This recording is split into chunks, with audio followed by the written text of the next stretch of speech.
할렐루야! 오늘도 새날을 주신 하나님을 찬양합니다.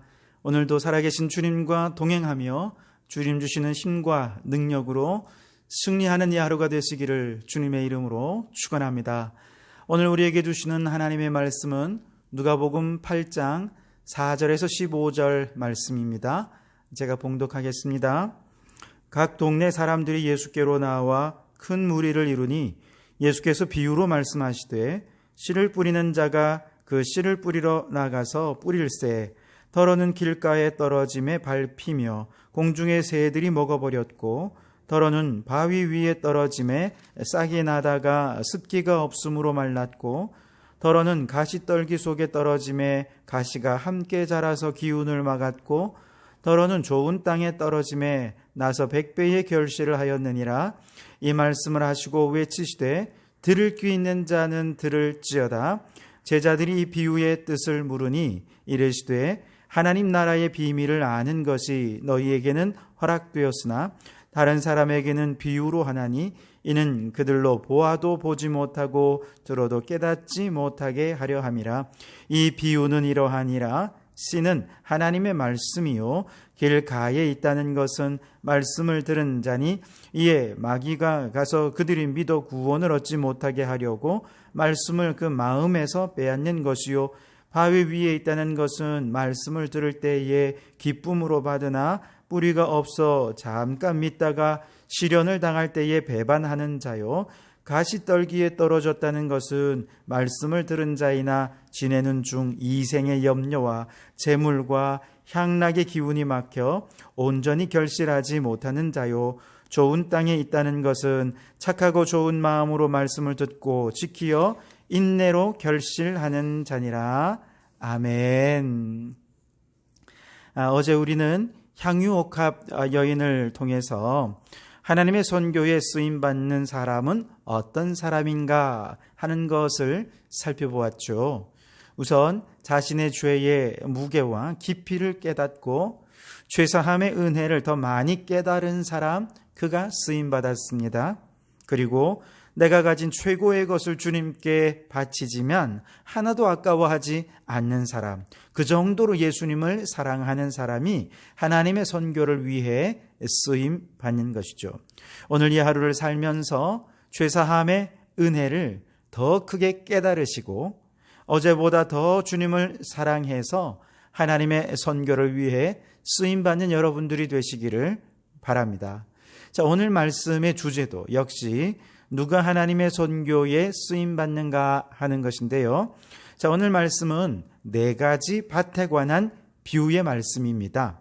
하나님의 말씀이 씨앗이고요. 길가와 바위밭과 가시떨기밭과 좋은 땅을 마음밭에 비유해서 그 마음밭에 뿌려진다 하는 내용인데요. 자, 그런데 길가는 너무 딱딱해서 뿌리를 내리기도 전에 새들이 씨앗을 먹어버립니다. 즉 말씀에 듣기는 했지만 말씀에 무관심해서 마귀에게 말씀을 다 빼앗겨 버리는 것이죠.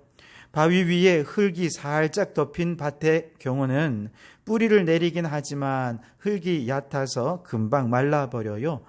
뿌리를 내린다는 것은 말씀을 기쁨으로 받아 믿는다는 것이고 금방 말라버린다는 것은 시련이 닥치면 쉽게 믿음을 저버린다는 뜻이죠. 믿음이 얕기에 배신도 쉽습니다. 또한 가시떨기에 떨어진 씨앗은 믿음의 뿌리는 내리기는 하지만 이번에는 가시떨기가 기운을 막아서 자라지 못하게 합니다. 기운을 막는 가시떨기에는 세상의 염려가 있고 혹은 재물과 세상의 향락 같은 것이 있다고 말씀하는데 하나님보다 이런 것들이 더 크게 보여지니 말씀이 자랄 수가 없었던 것이죠. 마지막 좋은 땅은 뿌리도 잘 내리고 기운을 막는 것 없이 잘 자라서 결실을 맺게 됩니다. 즉 말씀을 믿음으로 받고 말씀을 끝까지 잘 지키고 인내하면서 그렇게 말씀을 결실을 맺기 위해 헌신하는 중에 결국에 하나님의 영광이 드러나는 삶의 열매를 맺게 된다 하는 것이죠. 자, 여기에서 먼저 이 4개의 밭을 한 사람 안에 여러 가지 변화되는 성장과 변화의 과정이라 이렇게 생각해 볼 수 있겠습니다. 자, 그러면 누가 하나님의 선교에 쓰임받을 수 있는가? 바로 계속해서 변화하고 성장하는 사람, 그가 하나님의 선교를 위해 쓰임받을 수 있어요. 처음에 불신앙의 마음일 때는 마음밭에 아무리 말씀을 들어도 말씀을 받아들이지 못하는 길가와 같은 마음이었죠. 그런데 어느 날 간곡한 초청을 받아서 교회를 나옵니다. 그날따라 말씀이 귀에 쏙쏙 들려옵니다. 말씀이 다 믿어지는 것은 아니지만 왠지 말씀이 그 마음에 평안을 주기도 하고 좋은 말씀 같고 믿어보자 하는 마음도 갖게 됩니다. 아직은 연약한 믿음이라 시련이 오면 문제를 해결하기 위해 이리저리 세상적인 방법을 구하며 뛰어다니느라 바빠서 그만 쉽게 신앙을 저버리고 마는 바로 이런 사람이죠. 자, 그런 와중에 그에게는 여전히 기도로 중보하는 분들이 계십니다. 그를 위해 사랑으로 섬기는 분도 계십니다. 그래서 포기하지 않는 사랑과 섬김에 힘입어서 이제 이 사람이 또다시 새롭게 신앙생활을 시작하게 되었는데요. 이번에는 정말 신앙생활을 열심히 잘합니다.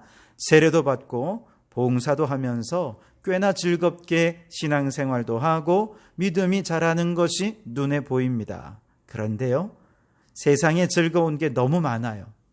그걸 포기하기가 쉽지 않은 거예요.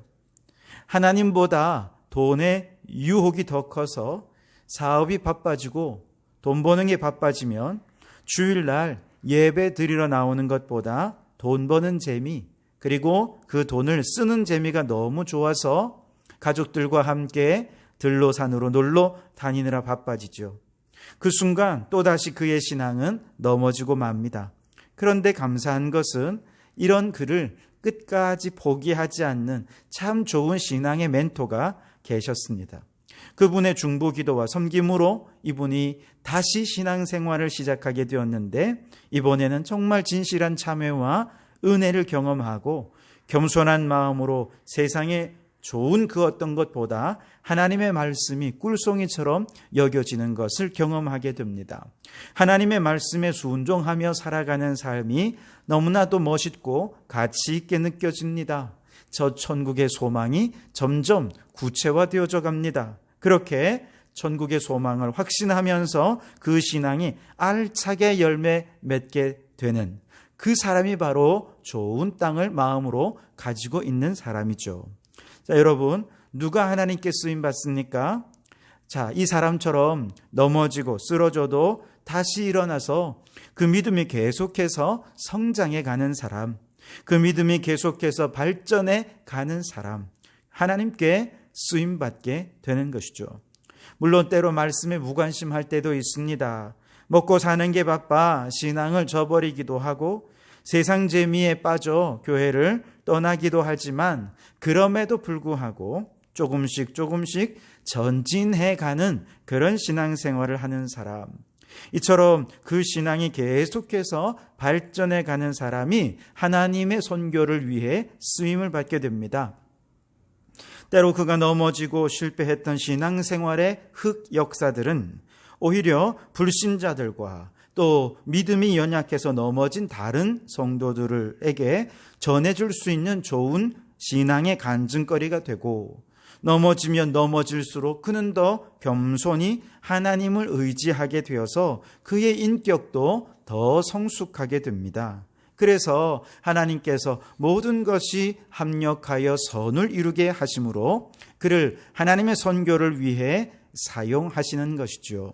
그러므로 여러분, 신앙생활 하다 보면 실수할 수 있습니다. 넘어질 수 있습니다. 후퇴할 수 있습니다. 그러나 다시 일어나십시오. 힘을 내십시오. 뒤로 후퇴한 것 같아도 다시 시작해서 두 발 더 전진해가면 되지 않겠습니까?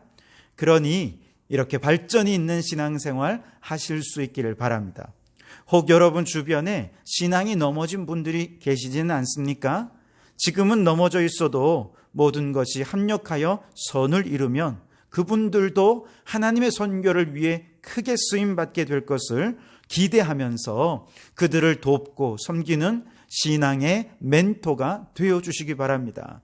그래서 여러분들의 그 헌신과 수고로 하나님 나라의 귀한 일꾼들이 많이 세워질 수 있게 되기를 주님의 이름으로 축복합니다.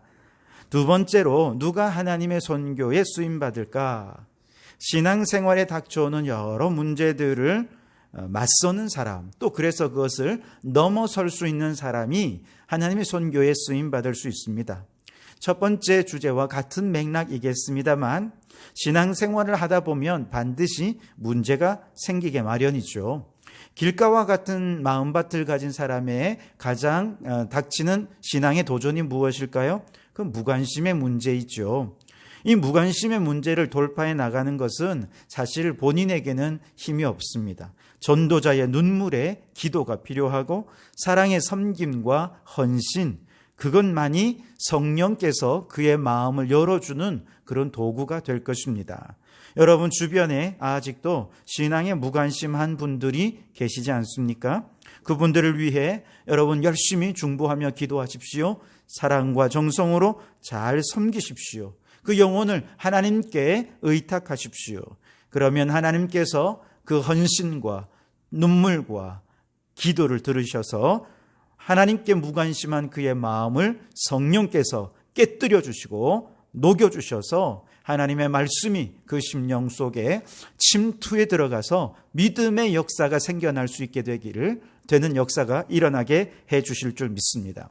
자, 일단 하나님의 말씀을 믿음으로 받아서 신앙생활을 하기 시작하는 사람에게 가장 큰 어려움은 연약한 믿음의 문제이지요. 믿음이 연약하니까 자꾸 넘어지는 것입니다. 그런 때가 굉장히 많죠. 어떤 분은 믿음이 연약해서 아예 교회를 떠나는 분도 있고요. 어떤 분은 연약한 믿음 때문에 하나님 예배하는 것보다 세상 것이 더 좋아서 세상에 한 발, 교회에 한 발 왔다 갔다 하면서 그렇게 미지근한 신앙생활 하는 분들이 지금도 교회 안에는 얼마나 많은지 모릅니다. 이런 분들에게는 이 연약한 믿음이라고 하는 이 문제를 넘어서서 강인한 믿음으로 세워지기 위한 믿음의 도전들이 필요합니다. 그래서 성경 통독이 있다, 혹은 하브르타 성경 교육이 있다, 제자 훈련이 있다, 이런 여러 가지 교회에서 제시하는 신앙의 훈련의 과정들이 있을 때 지금이야말로 연약한 내 믿음을 강하게 세워갈 수 있는 좋은 기회가 되겠구나 생각하시고 그 신앙의 훈련의 과정에 도전하십시오. 그렇게 도전하다 보면 여러 가지 어려움들이 있을 때 그것을 잘 참고 함께 인내하는 그 자체가 훈련이잖아요. 그렇게 하면서 연약한 신앙, 연약한 믿음을 하나하나 돌파해내고 깨뜨려 나가면서 강인한 믿음을 갖게 될 때 하나님께서 귀하게 여러분을 사용해 주실 줄 믿습니다. 좋은 밭은 처음부터 좋은 밭이 아니었을 것입니다. 길가와 같은 밭은 기경하고 밭에 있는 돌덩어리들은 땀 흘려 치우고 기운을 막는 가시떨기들 하나하나 다 뽑아내기 위해 헌신하고 수고하는 그런 땀 흘림이 있은 후에야 좋은 밭 하나가 만들어지게 되는 것이죠. 또한 좋은 밭이 되었다고 해서 무조건 다 결실이 맺혀지는 건 아닙니다. 오늘 말씀에 좋은 땅이 계속해서 말씀을 듣고 지키고 인내할 때 비로소 열매 맺게 된다. 그렇게 말씀하고 있죠. 그렇습니다, 여러분. 우리 인생의 여러 가지 문제들 하나하나 해결해 나갈 때 우리의 마음밭이 좋은 밭이 되고 하나의 열매를 맺기 위해서 끝까지 최선을 다할 때 하나님의 선교의 귀한 도구로 쓰임받게 될 것입니다. 그러므로 여러분의 현재의 신앙의 정도를 점검해 보실 수 있기를 바랍니다.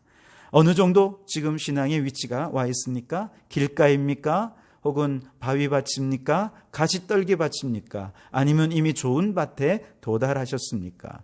무엇이 여러분의 신앙을 가로막고 있습니까? 그 문제 앞에서 타협하거나 포기하지 마시고 그 모든 문제를 돌파해 나가셔서 끝끝내 아름다운 열매를 거두시기 바라고 하나님의 선교의 귀한 일꾼으로 쓰임받게 되시기를 주님의 이름으로 축원합니다. 기도하겠습니다. 하나님, 오늘도 우리에게 새 생명을 허락하시니 감사합니다. 이 하루를 더 살면서 어제보다 오늘 더 예수님을 사랑하며 섬기는 하루가 되게 해 주옵소서. 주님, 어제보다 오늘 더 발전하는 신앙이 되기를 원합니다. 지금은 혹 멈추어 있거나 후퇴해 있다 하더라도 반드시 일어나게 하시고 두 발 더 전진하는 신앙이 되어서 하나님의 선교에 쓰임받게 하옵소서. 신앙이 성장하지 못하도록 막아서는 수많은 문제들 앞에서 도망가지 말고 믿음으로 문제를 정면 돌파해서 믿음이 더 강해지고 더 성숙해짐으로 하나님의 선교에 쓰임받는 좋은 도구가 되게 해 주옵소서.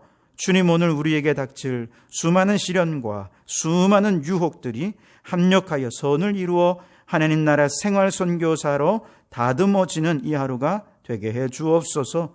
무더위 속에 성도들의 건강 지켜주기를 원하오며 예수님 이름으로 기도하옵나이다.